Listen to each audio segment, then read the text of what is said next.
Salam əziz şagirdlər, hər vaxtınız xeyir. Mən Yaqut Səfirxanova, Emoşem Tədris Mərkəzinin Azərbaycan dili və ədəbiyyat müəllimi. İndi isə sizlə 6-cı sinif üzrə paylaşmış olduğumuz sınağın izahı üstündə danışaq. Başlayırıq izahımıza.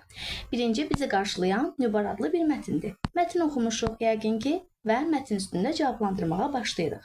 Bizə nə deyir birinci sualda? Deyir ki, altından xətt çəkilmiş cümlədə məcazi mənalı ifadəni tapın. Onu isti sobanın yanına çəkdim. Biraz sonra yanaqları alma kimi qızardı. Üzünə gülüş qondu. Uşaqlar, insanın üzünə gülüş necə qona bilər? Bu nədir? Köçürmə əsasında yaranan bizim bir, belə deyək, köçürmə əsasında yaranan bir təsvir vasitəmizdir, ifadə vasitəmizdir. Və buna əsasında deyə bilərikmi ki, bu məcazi bir birləşmə əmələ gətirib. Demək, bizim doğru variantımız bir də C variantı olacaq. Gələk ikinci sualımıza. Mətnə əsasən dəqiq deyə bilmirik. Mətn oxuduq. Görək nəylər dəqiq deyə bilmirik uşaqlar. Yazıb qızların yaşı, Nübarın qardaşı ilə əkiz olduğu, hadisənin baş verdiyi mövsüm, bir də valideynlərinin ölüm səbəbi. Uşaqlar, Nübarın yaşı 14 yaşlı, əkiz qardaşı. Əkizdilər. Birinin 14 yaşı varsa, digərinin də avtomatik 14 yaşı olmalıdır. Bu variantımız çıxır. Daha sonra hadisələr gördüyümüz kimi soyuqdur hava, üşüyür uşaq və qış fəslində baş verir. Daha sonra bizə digərində nə deyir? Digərinə baxaq variantımıza. Qardaşı ilə əkiz olduğu, elə oxuduğumuz cümlədə bunu da gördük. Amma biz Nübarın valideynlərinin ölüm səbəbini deyə bilmərik. Yəni, konkret hansı səbəbdən onlar dünyasını dəyişib, bunu qeyd edə bilmərik. Yenə yazır, nöqtələrin yerinə hansı sözü qoya bilərik? Baxaq görək. Nə deyir bizə? Deyir ki, Nübar yadıma düşdü. Qaranlıq soyuq evlərini xatırlayanda sanki mənfi bir duyğu yaranar da bunda. Yəni, onun soyuq evini düşünəndə, qızın çəkdiyi çətinliyi düşünəndə sevinə bilməz, ürəyi açıla bilməz, xəyala dala bilməz. Yəni, onu düşünəndə neyniyə bilər? Bədənimdən üşütmə düşdü. Yəni, onun da bədəni üşüməyə başladı, bədəninə üşütmə düşdü. Dostunun sanki hisslərinə empatiya yarandı. Və belə bilərik biz A variantını, ürəyim açıldı variantı, xəyala daldım, anamı köməyə çağırdım. Bunların hər birini yanlış olaraq qeyd eləməliyik. Ən doğru variantımız A olacaq. Müsbət hadisə. Mətn əsasında müsbət hadisəmiz nə ola bilər? Qızlarda kiçik yaşlardan formalaşan dostluğa verilən dəyər hissi ola bilər. Ən müsbətdir. Kənardakı insanın kimsəsiz uşaqlara qarşı laqeydçiliyi bu yaxşı bir hadisə deyil. Nübarın kimsəsizliyi də yaxşı bir şey deyil. Fərdənin anasının qızının xahişinə könülsüz münasibəti. Bu da uyğun bir fikir deyil. Bizim ən uyğun fikrimiz olacaq A variantı. Və mətnlə bağlı 5-ci suala baxaq. Hansı cümlədə sual əvəzliyi işlənib? Kim vağzala tələsir? Bəs məni çağırmayıb? Salon ulduz kimi parıldayırdı. Onlar da gedəcək. Hər birində əvəzlikləri gördük. Əvəzliklər nədir? Sual hər hansı bir nitq hissəsinin belə deyək, yerində işlənir, onun sualını özündə əks elətdirir. Kim vağzala tələsir? Deyirəm ki, Əli. Cavab verirəm. Deməli, ismi yerində işlənən kim əvəzliyi. Eyni zamanda hətta əvəzliyin özünü də əvəz edə bilər demişik qaydamızda. Kim vağzala tələsir deyərsən o. Deməli, həm ismin, həm də əvəzliyin özünün yerində işlənə bilər. Mən şəxs əvəzliyidir, ulduz kimi burada qoşmadı, onlar yenə də şəxs əvəzliyidir, bizə sual əvəzliyi istəyir, ona görə də variantımızı A göstərə bilərik. Keçirik digər sualımıza. Sifətdən düzəlmiş, bircə saniyə, bizə deyir ki, sifətdən düzəlmiş isimləri müəyyən edək. Sifətdən düzəlməlidir. 110, bunları çıxartdım. 1, bir də dost, yenə çıxartdım. Gündəlik, dərzi çıxartdıq. Şad, şadlıq, təmiz, təmizlik. Hər ikisinin kökü sifətdir və isim yaradıbdır. Deməli, 6-da doğru variantım B variantı olacaq. Keçirəm 7-yə. Hansı cümlədə o əvəzdən sonra qoyulmuş vergül işarəsi doğru deyil? Biz nə keçmişik qaydada? O, şəxs əvəzliyi kimi işləndikdə özündən sonra feil, əvəzlik, əlbəttə istisnaları var, bir də ki, köməkçi nitq hissələri. Modal və nida istisna olmaqla gəldikdə vergül qoymuruq, digər hallarda isə qoya bilərik. O məğrur bir vəziyyətdə durdu. O, atamın yaxın dostudur. O, səyahətdən yorulmayıb. İsim gördük, sifət gördük, problem yoxdur. Amma D variantında nə görürük? Oxudu.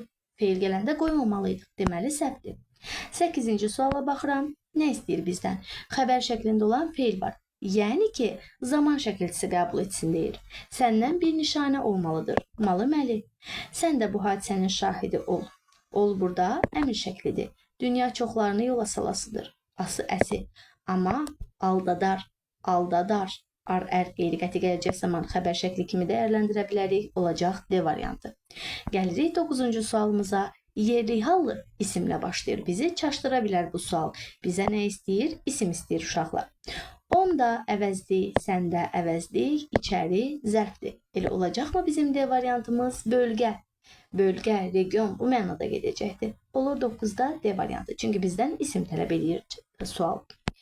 Onu hamı sevirdi. Mübtada. Kim sualına cavab verir? Sevirdi. Kimi? Onu. Kim sevirmiş? Hamı sevirmiş. Bizdə mübtada əvəzliklə ifadə olunub gördüyümüz kimi. Doğru cavabımız D variantı olar. Sevdiyim nəğmədir, sözdür, şeirdir, nağıldır, hikmətdir, sehirdir, sirdir. Nədir? Bunların hamısı nədir? Sevdiyim, yəni sevdiyim mübtada, digərləri isə ismi xəbər rolunda çıxış edir. Bizə cavab olaraq nə deyir? Deyir, şəkilçili söz. Nədir cümlə zıd baxımından? Dediyimiz kimi nədir? İsmi xəbərdir. Deməli, 11-ci sual olacaq B variantı. Sorursaydı mübtada nədir? Orada da dık plus mənsubiyyət çəkilcili fe'li sifət bizim mübtadamız olardı. Gələk 12-ci sualımıza. Mübtadanın ifadə vasitəsi ola bilməz. Mübtadanın ifadə vasitəsi ola bilməyəcək nədir uşaqlar? Bir, təsriflənən feillərdir. Bir də fe'li bağlamadır. Elə A variantını götürə bilərik. Məsələn, birincilər toplaşdı. Mən gəldim və yaxud da kitab oxundu. Hər birində ifadə elədim. İsimlə, sayla, əvəzliklə. Amma təsriflənən feillərlə ifadə edə bilmərəm. Onlar yalnız fe'li xəbər ola bilər. Xəbər frazeoloji birləşmə ilə ifadə olunsun. Köksünü ötürüb üzümə baxdı. Üzümə baxmaqda elə bir frazeoloji görmürük. Onun gözləri yol çəkirdi. Hamısı bir yerdə xəbərdir gördüyünüz kimi. Burada da gözü yol çəkmək nədir uşaqlar? Frazeoloji birləşmə. Yəni ki, dalğın-dalğın harasa baxırmış. Sevinclə dilləndi, görmürük. Kəndə yol çəkdi, bu da həqiqi mənadadır.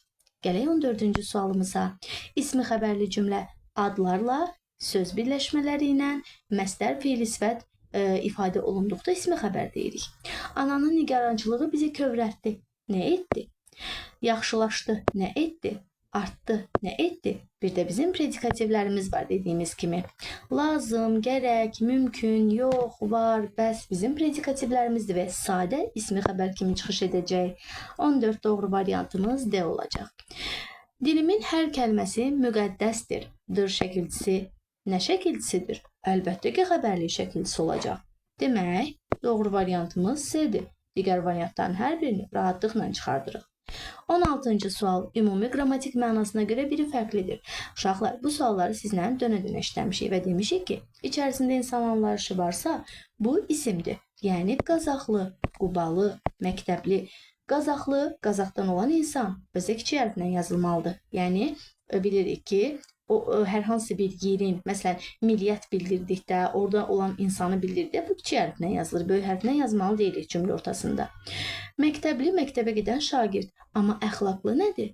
Keyfiyyət bildirir artıq. Əxlaqı olan insan mənasında. Bu sifətdir, digərləri isimdir. Düzəltmə sözləri göstər.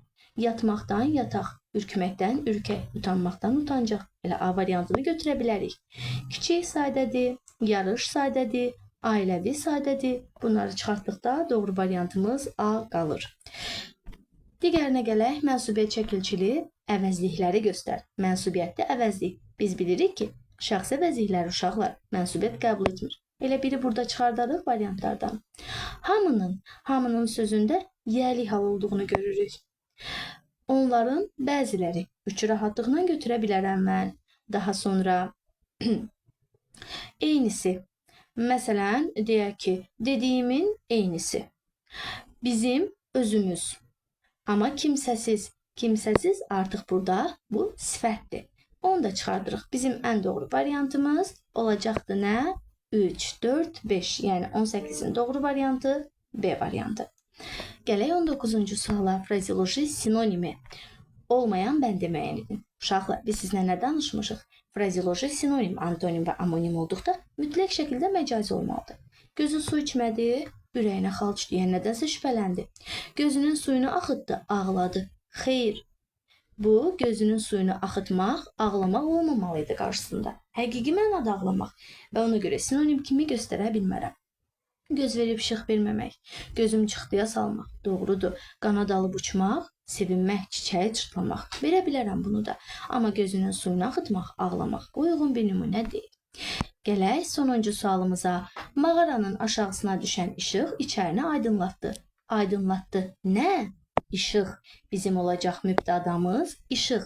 İşıqdakı bildiyimiz kimi uşaqlar nə sualına cavab verir və olacaq isim. Bu qədər. Ümid edirəm hər biri sizin üçün aydın oldu. Sağ olun uşaqlar.